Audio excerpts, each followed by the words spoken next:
Look, one of the truisms of political life seems to be the vanity of politicians. Once they get there, they can't be told anything.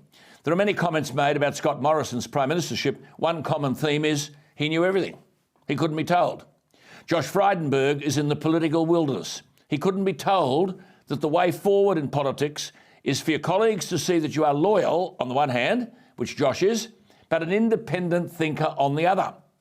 Josh Frydenberg is not the only person sitting on the coalition side of Parliament for years who knows that this net zero nonsense is an economic suicide note.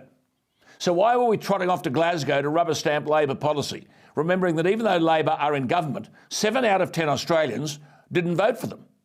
Josh Frydenberg wasn't the only person to know that paying everybody $750 a week during the pandemic was an extravagant, unaffordable and ill-thought-out policy.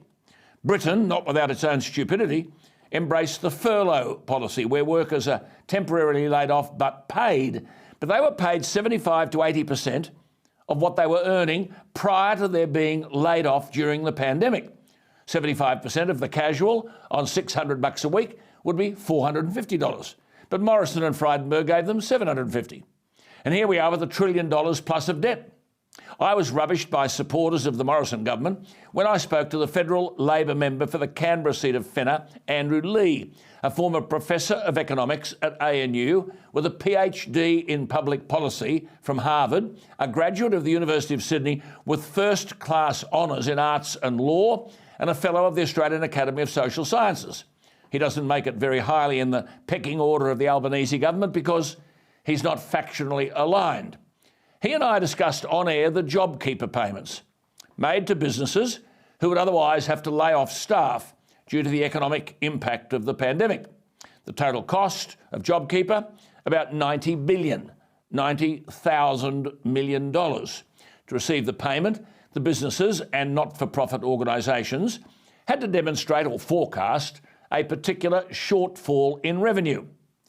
Andrew Lee, with a splendid mind, argued that $13,000 million in payments, according to an analysis by the Parliamentary Budget Office, went to firms which increased their revenue, went to firms which increased their turnover, went to profitable overseas-owned companies, leading to tens of millions of dollars, perhaps hundreds of millions of your dollars going to offshore owners.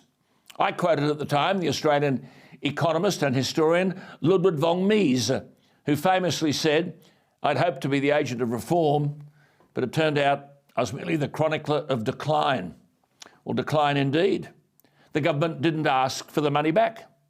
Take a company you know a bit about, like Louis Vuitton, which reportedly received $6 million in JobKeeper, but increased the dividend paid to its overseas owner, LVMH, by $6.5 million. The majority shareholder in LVMH is reportedly a Frenchman, Bernard Arnault, at one point in 2020, the richest man in the world.